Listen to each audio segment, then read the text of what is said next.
साथियों नमस्कार।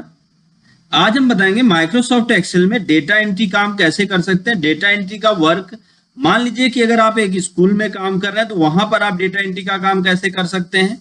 ध्यान से समझिएगा, ये वीडियो सिर्फ स्कूल के लिए नहीं है। इस वीडियो में आप किसी भी जॉब में हो, किसी भी सेक्टर में हो, हर सेक्टर में ये वीडियो काम आएगा। तो इसलिए वीडियो को ध्यान से देखें, बिना स्किप किए देखें, जिससे आपको पूरा नॉलेज मिल पाए। तो जैसे यहाँ पे हम बनाते हैं स्कूल का नाम नीलम इंटरनेशनल स्कूल,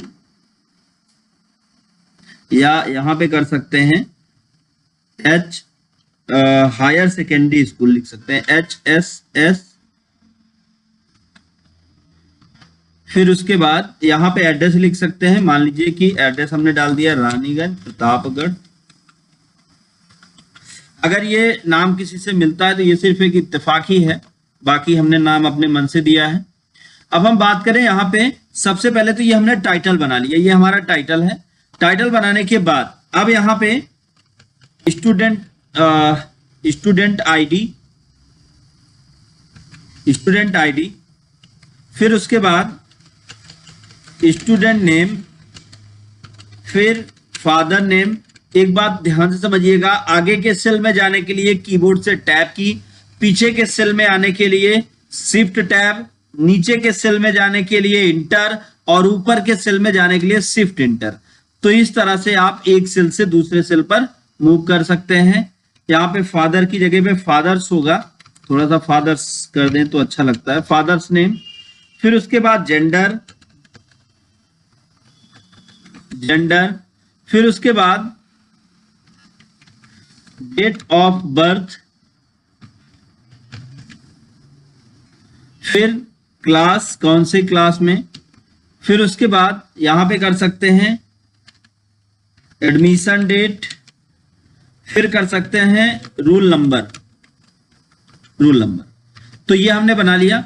अब बनाने के बाद सबसे पहले तो इसकी फॉर्मेटिंग करते हैं, यहां से लेकर यहां तक, मतलब जहां आपने नाम लिखा है वहां से लेकर अंत तक सेलेक्ट करें और इसको मर्ज कर दें। मर्ज करके आप बोल्ड कर लें, बोल्ड करके आप इसकी साइज को थोड़ा बड़ा करें ताकि ये पूरे के पूरे सेल में इस तरह से फिट हो पाए। तो इसको हम कर देते हैं 34 इस तरह से। फिर दूसरा एड्रेस को भी हम सेलेक्ट करते हैं, इसको भी मर्ज एंड सेंटर, और इसको ज्यादा बड़ा नहीं करते, बस बोल्ड कर देते हैं। फिर उसके बाद ये जो हमारा कंटेंट है इसको सेलेक्ट करते हैं, सेलेक्ट करके इसकी साइज को थोड़ा बड़ा करके इसको बोल्ड करते हैं। पूरी फॉर्मेटिंग को ध्यान से समझिएगा। फिर उसके बाद हमने क्या किया, एक बार फिर से ध्यान से देखिए, हमने क्या किया, कॉलम पर ऐसे क्लिक किया, कॉलम हेडिंग पर, और लेफ्ट से राइट हमने ड्रैग कर लिया। फिर हम कॉलम लाइन पर, ये देखिए ध्यान से कि हर एक कॉलम पे, जैसे F है तो G है, तो F और G के बीच में एक लाइन बनी है, इस पे आप 2 बार क्लिक करेंगे, ये कॉलम लाइन होती है। तो आपका ये कंटेंट पूरी तरीके से सेट हो जाएगा ऑटोमेटिक। अब यहां पे मान लीजिए कि हम एंट्री करना चाहते हैं, कितनी, जितनी एंट्री करना चाहते हैं उतने को सिलेक्ट कर लीजिए।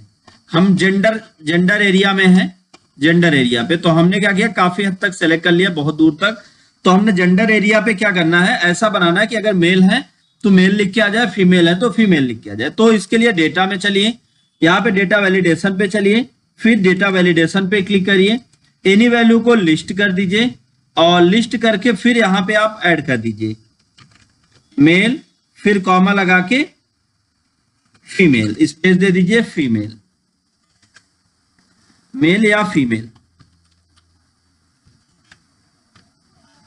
इसमें थोड़ा सा स्पेस लगाते हैं। अब ओके करते हैं। अब ध्यान से देखिए, यहां पे बटन बन गई, मेल है या फीमेल, मेल, अगला फीमेल, तो फीमेल। इस तरीके से आप एक एक में एंट्री कर सकते हैं बहुत आसानी के साथ। तो यहाँ पे ऐसे बटन बन जाएगी। इसी तरीके से जैसे हम क्लास 6 से लेके 9 तक या 6 से लेके 8 तक ही एडमिशन करते हैं, तो उतने को हम फिर सेलेक्ट कर लेते हैं जहां तक हम चाहते हैं। और अब हम क्या करेंगे, यहां से फिर हमें सेम प्रोसेस करना है। फिर से डेटा में आके, डेटा वैलिडेशन पे आके डेटा वैलिडेशन करना है, यहाँ पे लिस्ट करना है, यहाँ पे लिख देते हैं क्लास मान लीजिए 6, EH लगा देते हैं, फिर कॉमा 8, फिर 6, फिर 7 हमने लिखा नहीं तो 7 लिख देते हैं यहाँ पे, 6 के बाद 7 तो 7th, फिर कॉमा 8 हो गया, 8 के बाद फिर 9th हो गया, चलिए 8 ही रखते हैं बस, 8 तक ही। तो ये 3 क्लास का एडमिशन हम करते हैं, तो ओके। अब यहाँ पे आप देखेंगे तो क्लास आ जाएगी 6, 7, 8, जो जिस क्लास में है आप उस क्लास को सेट कर सकते हैं। फिर उसके बाद ये हो गया। अब यहाँ पे हमें स्टूडेंट की आईडी डालनी है, तो मान लीजिए कि यहाँ पे बना देते हैं ST001 ST1001 कर देते हैं। तो 100 से ऐसे शुरू होगा, हमारा जो नंबर शुरू होगा वो इस तरह से शुरू होगा, ST001। तो अब इसको क्या करते हैं, नीचे जहां तक आपको एंट्री करनी है वहां तक आप ड्रैग कर लीजिए। तो ये देखिए ऑटोमेटिक इसमें देखिए नंबर आ गया इस तरीके से। फिर उसके बाद अब यहां पे हम बात करें स्टूडेंट नेम, चलिए हम यहां पे नाम एंट्री करते हैं। मान लीजिए पहले हो गए रमेश कुमार, फिर फादर नेम हो गया उमाकांत, जेंडर मेल है या फीमेल। तो आपको क्या करना है, जैसे ही जेंडर पे आते हैं तो यहाँ एक बटन बन जाती है। तो देखिए जेंडर पे, अच्छा डेट ऑफ बर्थ हमने एक गलत कर दिया था, हमको ये बटन बनाई थी जेंडर पे और हमने बना दिया मेल या फीमेल पर। तो ऐसे में आपको क्या होगा, क्या करना होगा, आपको फिर से सेलेक्ट करके डेटा वैलिडेशन पे आके और इसको लिस्ट को एनी वैल्यू कर देना है, वो बटन हट जाएगी। और ये सिलेक्शन हमको जेंडर पे कर लेना, जेंडर पे करना था, हमने जेंडर की बजाय दूसरी जगह कर लिया था, तो जेंडर हमने कर लिया। फिर उसके बाद रिव्यू पे आके, तो यहां से एक फायदा तो आपका ये हो गया कि आपको एक ही चीज को आपको 2 बार सीखने को मिल गया। तो डेटा में आके, डेटा वैलिडेशन पे आके वैलिडेशन, फिर उसके बाद लिस्ट कर देना है यहाँ पे मेल कॉमा फीमेल, ओके। फिर उसके बाद यहाँ पे हम मेल कर देते हैं। फिर date of birth, date of birth मान लीजिए 1/1/2000 या 1/1/2009 कर देते हैं या 10 कर देते हैं, तो 10। अब फिर उसके बाद क्लास कौन सा, 8 में करवाया एडमिशन।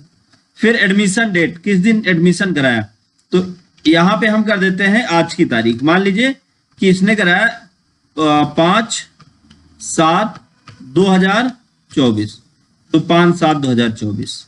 अभी एक बात और ध्यान दीजिए कि ये 5 को क्या समझा है और 7 को क्या समझा है, क्योंकि हो सकता है कि आपका कंटेंट जो है DDMMYY के फॉर्मेट में हो, तो आप समझते हैं कि पहले डेट है या मंथ या ईयर। तो इसके लिए हमें क्या करना है, यहां पे क्लिक करना है, देन आपको इसको आपको कर देना मोर। जब आप मोर करेंगे तो आपके सामने एक नया विंडो खुल जाएगा और यहां से आपको पता चल जाएगा। अभी जैसे डेट पे चलते हैं तो अभी देखिए ये फॉर्मेट है, तो इसमें पहले मंथ है, फिर डेट है, तब ईयर है। तो हमको ये फॉर्मेट नहीं चाहिए, हमको कौन सा फॉर्मेट चाहिए, पहले डेट चाहिए, फिर मंथ चाहिए, फिर ईयर चाहिए। तो हमने कर दिया, तो ऑटोमेटिक ये ऐसे ले लेगा। फिर रूल नंबर, रूल नंबर हमारे यहाँ जो जनरेट हो रहा है वो हो रहा है, मान लीजिए 4185101। तो रूल नंबर हमने यहां से शुरू किया। तो अब हमको रूल नंबर, हमको इतना कंफर्म है कि आगे जितने भी होंगे हर बच्चे का रूल नंबर उसके बाद का होगा, तो बार बार लिखने की जरूरत ना हो, झंझट ना हो। इसके लिए हमें क्या करना है, उसको सेलेक्ट करके यहाँ पे फिल सीरीज कर देना, तो ऑटोमेटिक ये देखिए 9, 10, 11, 12, फिर उसके बाद आगे बढ़ता हुआ चला जाएगा। ये इस कैटेगरी में ऑटोमेटिक चेंज होता रहेगा, आपको बार बार चेंज करने की जरूरत नहीं होगी। फिर चलिए मानते हैं, लिख देते हैं। तो अगला नाम,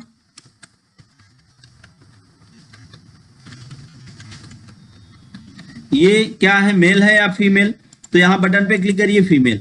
फिर डेट ऑफ बर्थ क्या है, सेम है डेट ऑफ बर्थ। क्लास कौन सी है, तो यहाँ पे डेट ऑफ बर्थ में देखिए हमने एक गड़बड़ी कर दी थी थोड़ी सी, कि डेट ऑफ बर्थ में हमने जो मंथ लिख दिया है, वो ईयर लिखा है, वो थोड़ा कुछ एक्स्ट्रा ही हो गया, 2010। तो इसको भी ऐसे ही कर देते हैं। अब ये कौन सी क्लास में, तो ये भी 8 में। तो यहां से और एडमिशन डेट मान लीजिए इनका हो गया 7/5 और 2024, तो 2024। तो ये 5 जुलाई आ गया। यहाँ पे देखिए 5 जुलाई ही करना था, तो यहाँ पे हम क्या करते हैं 5/7/2024। तो ये ऑटोमेटिक क्या होगा, इसके डेट के फॉर्मेट को 7/5 करना होगा, 7/5। तो ये इस तरीके से होगा। फिर उसके बाद अगला मान लीजिए, और यहां पे